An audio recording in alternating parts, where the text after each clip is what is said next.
A'udzubillahi minasyaitonirrajim. Bismillahirrahmanirrahim. Assalamualaikum warahmatullahi wabarakatuh.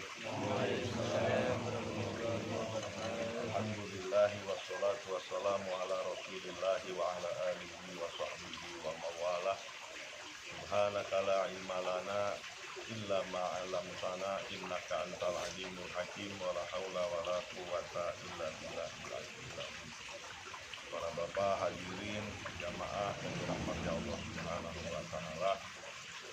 Puji syukur kehadirat Allah Subhanahu wa taala bahwasanya malam hari ini kita masih bisa berkumpul, bermuajahah, bersilaturahmi, dan mudah-mudahan ini salah satu riyadun min riyadil jannah, yaitu taman-taman daripada taman-taman surganya Allah Subhanahu wa taala. Yang mana memang Rasulullah Shallallahu alaihi wasallam bersabda dalam sebuah hadis, "Idza marartum bi riyadil jannah farka'u." Jika kalian melewati sebuah taman surga, maka turunlah, maka diamlah, maka gabunglah di dalamnya. Karena kenapa? Terbiasa dengan taman surga yang ada di dunia, mudah-mudahan nanti kita masuk ke dalam surganya Allah di akhirat kelak. Pada malam hari ini kita akan membahas tentang fadilatul ilmi, yaitu fadilahnya ilmu, yang mana ilmu ini Rasulullah Shallallahu alaihi wasallam bersabda bahwasanya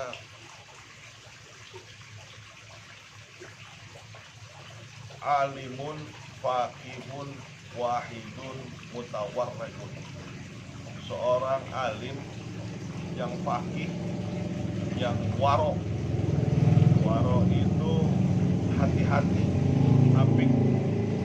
Alim faqih, orangnya waro, asyaddu ala syaitan. Itu lebih susah bagi syaitan min alfi abidin mujtahidin jahilin wara'in, daripada 1000 abid, orang yang abid, mujtahidin yang berijtihad, yang rajin, jahilin yang bodoh, wari'in yang wara. Artinya saking ilmu ini harus didapati, harus dimiliki oleh setiap kita umat muslim.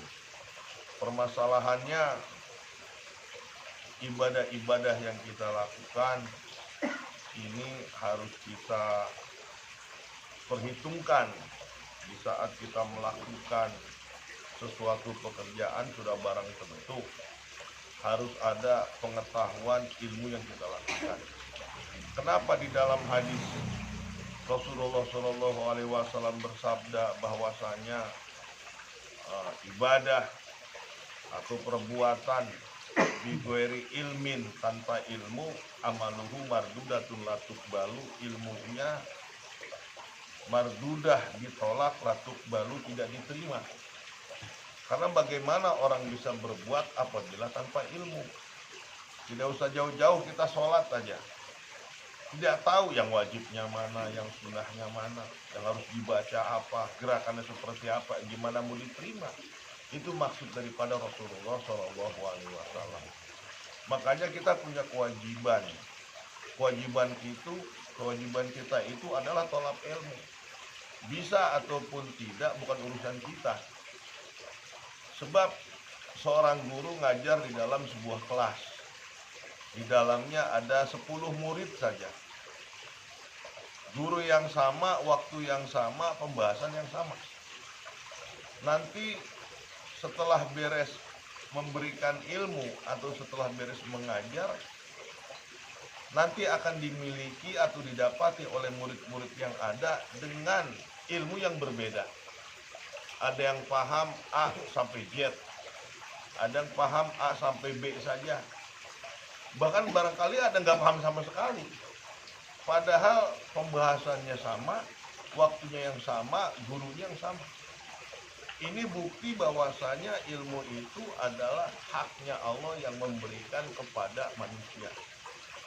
Bisa atau tidaknya, alim atau tidaknya kita setelah belajar itu haknya Allah. Namun kewajiban kita adalah belajar.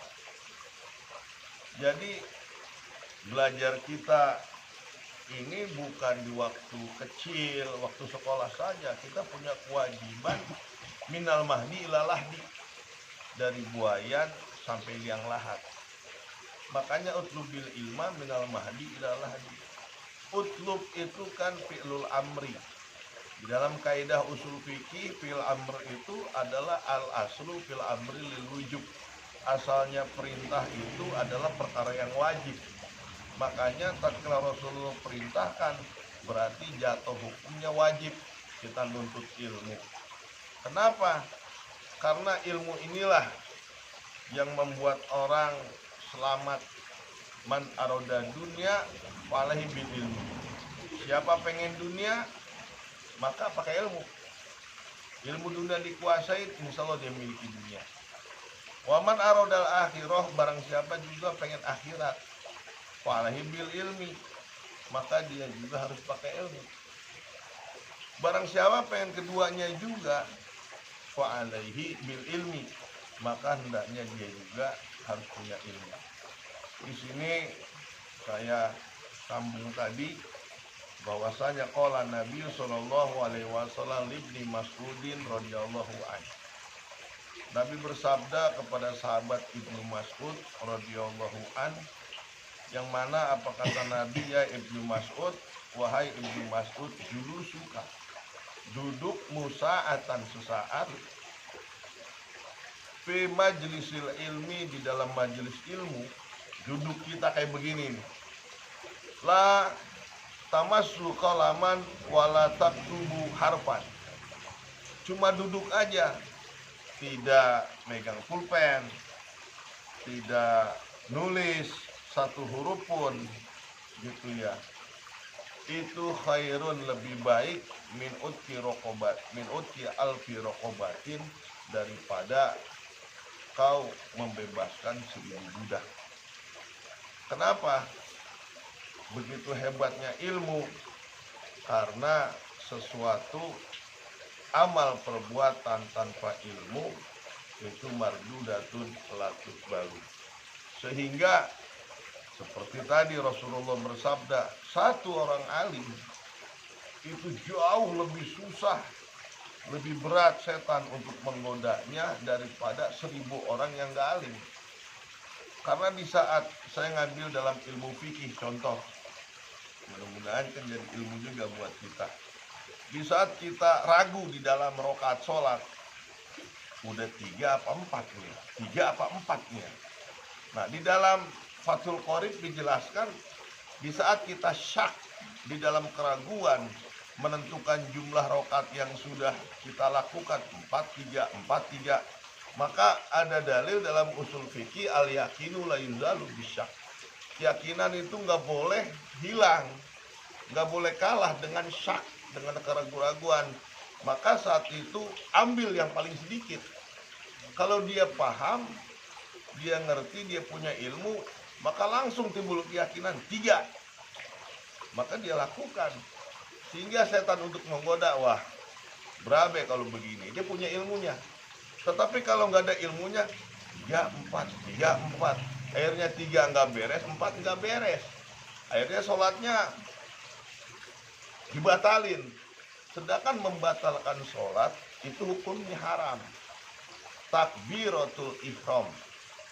Jadi orang kalau sudah takbiratul ihram tidak boleh ada kegiatan, bacaan atau kelakuan lain kecuali kelakuan atau kegiatan sholat. Sudah takbir atau takbir ihram itu diharamkan untuk kelakuan-kelakuan yang lain kecuali kelakuan sholat.